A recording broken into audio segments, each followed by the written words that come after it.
Let's see how you do under pressure. Oh, yeah, I've been wanting this forever. I've been in the field with whatever they throw at me. Brush it off, pick myself up, moving on to the better. Ain't no errors, baby, it's a new era. I wake up early, feeling rich like I'm Kesha. I get to the paper, boy. Work with me, you know that I got it. Come with me, let's take a trip to the islands. We up on the jet, we'll do more than just fly on it. Stand on that hill, you gon' die on it.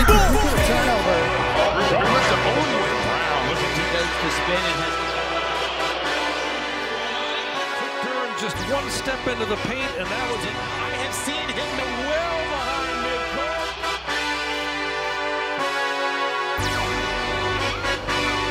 Hey, yeah, let's see how you do under pressure. Bonjour à tous, très content de vous retrouver aujourd'hui pour une nouvelle vidéo, un nouvel épisode de notre série sur les équipes NBA, notre preview des équipes NBA, notre guide de la saison 2024-2025.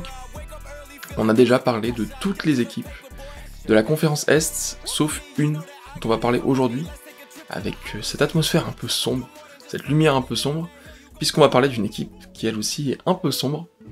Espérons qu'elle ne va pas non plus sombrer cette saison, pour un bon jeu de mots qui va bien, puisqu'aujourd'hui on va parler des Washington Wizards, et avec le titre que j'ai donné à cette vidéo, quel est le problème des Wizards ? Parce que ces dernières années, les Wizards ont quelques problèmes, notamment depuis le départ de Bradley Beal, et même à l'époque de Russell Westbrook, qui est resté que 1 an dans cet effectif, mais moi j'ai retenu Russell Westbrook dans cette franchise parce que c'est la première saison que j'ai suivie en NBA, vraiment quasiment à 100%. Et après le départ de Westbrook, ça a été un peu plus compliqué, on a vu un Bradley Beal qui a galéré, qui a été blessé aussi parfois, et qui a quitté le navire il y a 1 an déjà, avec donc cette nouvelle équipe menée par un Jordan Poole issu des Warriors, qui avait pas montré grand chose, qui a encore pas montré grand chose dans sa carrière, mais à qui on a donné les clés de cette équipe, de manière provisoire évidemment, hein. C'est pas lui le nouveau franchise player, mais c'est le franchise player vacant, presque on pourrait dire. Et pour moi, l'image de la saison dernière, c'est lui qui, donc à ce moment-là, je sais pas si vous vous rappelez de ce moment-là, mais moi c'est l'image que j'ai en tête peut-être même de sa carrière à Jordan Poole, même s'il y a aussi l'histoire avec Draymond Green, il n'y a pas que des bons souvenirs. Donc l'image que j'ai de lui l'année dernière, c'est lui qui n'écoute pas le coach lors d'un temps mort, qui en fait qu'à sa tête, qui dit que l'équipe c'est lui, enfin voilà, un comportement assez irresponsable, je trouve, de la part d'un joueur à qui on confie les clés d'une franchise. Une équipe qui vraiment a été un peu minable l'année dernière, pas très bonne. Il y a des motifs d'espoir dans cette équipe, il y a plusieurs motifs d'espoir, mais il y a pas mal de problèmes aussi, qui vont devoir résoudre s'ils veulent vraiment construire quelque chose. Je suis pas sûr qu'actuellement ils veulent construire quelque chose, mais peut-être dans les prochaines années. En tout cas l'année dernière, évidemment, pas de play-off, pas de play-in. Ils ont terminé 14e, me semble-t-il. Voilà, une équipe qui était pas très agréable à suivre, franchement. Moi, j'ai pas un très bon souvenir de ces Wizards. Je les ai suivis pour une raison seulement, c'est Bilal Coulibaly, qui est un joueur que j'adore pour le coup. Je l'adore en dehors du terrain, je l'adore sur le terrain. Voilà. Énormément de respect pour ce petit jeune de notre pays, donc, parce qu'il est français évidemment, pour ceux qui ne le sauraient pas. Et donc, une équipe qui, par rapport à l'année dernière, a pas énormément changé. Alors je m'aperçois juste que j'ai oublié de mettre Valanciunas en tant qu'arrivant, parce qu'il n'était pas là l'année dernière évidemment. Donc, un nouveau. En provenance donc des Pelicans, qui ont drafté un poste 5, bon, on en reparlera des Pelicans, on n'est pas là pour en parler aujourd'hui. En tout cas, Valanciunas qui arrive dans cette équipe, qui est un joueur le plus expérimenté de cette équipe du coup. On a Kyle Kuzma, toujours au poste 3-4, plus 3 cette saison je pense. On a Corey Kispert, titulaire donc, même si je sais pas s'il a l'étoffe d'un titulaire, bref. Et on a Jordan Poole, donc poste 1, même si c'est plus un poste 2 de formation. Bref, c'est peut-être aussi pour ça qu'il y a des problèmes dans cette équipe, on en reparlera pour le coup de ça. On a un joueur qui est blessé, Saddiq Bey, qui a priori ne jouera peut-être pas la saison, ou en tout cas manquera une grosse partie de la saison. Au poste 5, en tant que backup, on a des backups plutôt faibles. Richaun Holmes, Tristan Vukcevic, et non pas Nikola Vucevic, à pas confondre évidemment. Donc des jeunes joueurs sur qui on n'a pas une énorme confiance. On a Marvin Bagley, poste donc 2, Anthony Gill, je pense que ça se prononce comme ça. Honnêtement, je connaissais même pas ce joueur avant de préparer cette vidéo.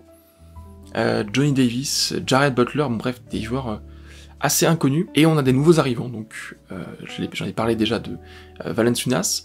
On a Malcolm Brogdon, qui a été joueur des Celtics pendant un moment, qui était plutôt pas mal aux Celtics, et qui maintenant donc va assumer ce rôle de numéro 2, mais peut-être de numéro 1, franchement en y réfléchissant, pourquoi est-ce qu'il prendrait pas la place de Poole, et Poole la place de Kispert, et Kispert la place de numéro 2 au poste d'arrière. Bref, c'est envisageable. On a aussi l'arrivée, mais pas vraiment l'arrivée, de Brian Keefe, le nouveau coach maintenant, qui en fait était assistant coach l'année dernière à ces Wizards, donc c'est pas vraiment une nouvelle arrivée. Et on a 2 draftés, donc Bub Carrington, alors Bub c'est un surnom, c'est pas son vrai nom, un drafté sur lequel on peut pas énormément placer d'attente, ce qui est pas le cas en revanche de notre français, Alex Sarr, poste 4-5, alors c'est un poste 4-5 Alex Sarr, qui a beaucoup d'explosivité, qui a beaucoup de puissance, qui jouait l'année dernière donc dans la ligue australienne, une ligue australienne qui a pas que des équipes australiennes, qui a aussi des équipes néo-zélandaises, donc australo-néo-zélandaise, si on peut dire, même si elle s'appelle la ligue australienne, bref. Alex Sarr qui jouait l'année dernière en Australie, donc comme certains joueurs, j'ai appris que LaMelo Ball aussi avait joué en Australie, je savais pas du tout pour le coup. Donc voilà, Alex Sarr qui a rejoint en tant que drafté numéro 2, deuxième de la draft 2024, et qui va a priori devrait intégrer quand même ce 5 majeur. Il y a plus de certitude là-dessus que sur Riz Haché. D'ailleurs, c'est au niveau des rookies, ça doit être parmi les seuls qui vont intégrer un 5 majeur. J'ai pas souvenir, à part Sarr et Riz Haché, d'autres qui pourraient intégrer un 5 majeur, ou alors qui sont en discussion potentiellement, mais sinon ça reste quand même une cuvée qui est pas aussi forte que la saison dernière. On a vu que la saison dernière, il y a eu pas mal quand même de joueurs qui avaient intégré les rotations, qui avaient intégré les 5 majeurs, que ce soit Holmgren, même si bon c'est pas un vrai rookie, que ce soit Wemby, que ce soit Brandon Miller, même Jaime Raquez par la force des choses. Bref, Keyonte George aussi, au Jazz, assez inattendu lui. Voilà, donc cette équipe des Wizards qui, pour moi, a quelques problèmes. C'est le titre de la vidéo. C'est pas les nouveaux arrivants, que je trouve franchement pas mal. Valanciunas, Brogdon, Alex Sarr évidemment, les rookies on peut pas dire que c'est des mauvaises recrues. Ils partent ils font une sorte de nouveau départ avec leur nouveau coach Brian Keefe. Kyle Kuzma, je pense que ça peut être un bon joueur, mais je pense que ça peut surtout être un bon backup, un bon numéro 6 d'une équipe, s'ils veulent construire quelque chose, mais entre-temps, pourquoi pas, il peut être titulaire. Pour moi, Jordan Poole, c'est un joueur dont on peut se séparer. Franchement, je suis pas du tout fan de Jordan Poole. Pour moi, ils doivent recruter, pourquoi pas, un bon poste 2, un très bon poste 2, l'équivalent un peu d'un franchise player. Après, je pense que cette équipe, elle essaye aussi d'avoir des bons pics de draft pour les prochaines années, l'année prochaine donc, et potentiellement encore l'année d'après.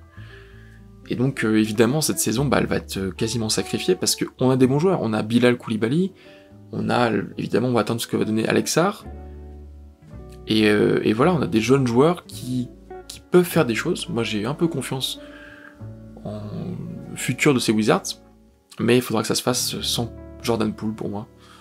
qui a pas du tout le bon comportement. Même si, dans des interviews, j'ai entendu Bilal Koulibaly qui disait que il avait progressé à ce niveau-là, que la fin de saison dernière c'était mieux, il avait compris des choses. On va voir, ça se trouve, Jordan Poole va me faire complètement taire cette saison, je l'espère pour lui d'ailleurs, je l'espère pour ses Wizards, et pour Bilal aussi. Bilal qui sera pas mon joueur à suivre, même si ça sera un joueur français, puisque mon joueur à suivre, évidemment, ça va être Alex Sarr, qui donc, comme je l'ai dit, a joué en Australie l'année dernière, à Perth, aux Wildcats de Perth. Il a aligné des bonnes stats pour le coup, même si je vous avoue que j'ai pas du tout de référence au niveau des stats. Pour ce championnat, qui est un championnat particulier, j'ai vu qu'il y avait que 9 équipes. Donc déjà un nombre impair, c'est assez rare, mais en plus assez peu quoi, 9 équipes. Un Alex Sarr qui aligne des bonnes stats pour le coup, même si bon, j'ai pas de référentiel comme je l'ai dit, et qui cette année sera jugé, je pense que ce sera un peu plus sévère même que vis-à-vis de Rizaché, qui arrive dans un gros club, donc qui mettra potentiellement plus de temps à s'inclure. Alex Sarr, il est attendu comme un des meilleurs joueurs de cette équipe déjà, un titulaire quasiment indiscutable je pense déjà. Ce qui pour un rookie est assez dur à entendre, enfin pas à entendre mais assez dur à avoir sur ses épaules.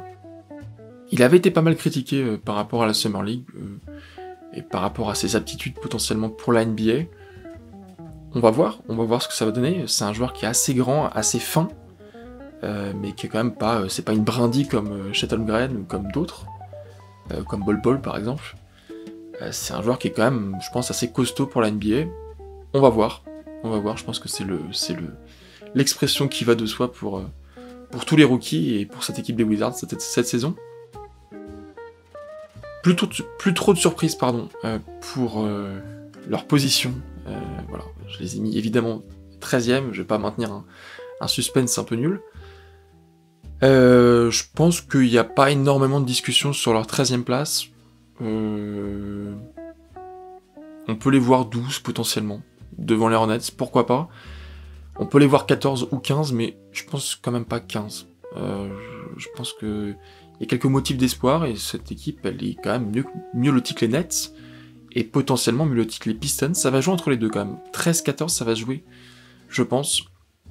D'ailleurs, je sais pas si c'est pas le premier match des Wizards, les Pistons, je sais plus. En tout cas, là, on a toute notre conférence Est, et j'en profite parce que je reparlerai pas de cette conférence Est, a priori, même si je pense que je vais faire une vidéo avec la dernière vidéo donc, de cette preview, de ce guide NBA, je pense que je vais faire une vidéo preview générale, dans laquelle je donnerai mes joueurs à suivre, mes pronos plus précis pour les récompenses individuelles, je pense que je vais faire ça. Mais je vais quand même un peu parler de cette conférence Est, je vais en profiter là maintenant.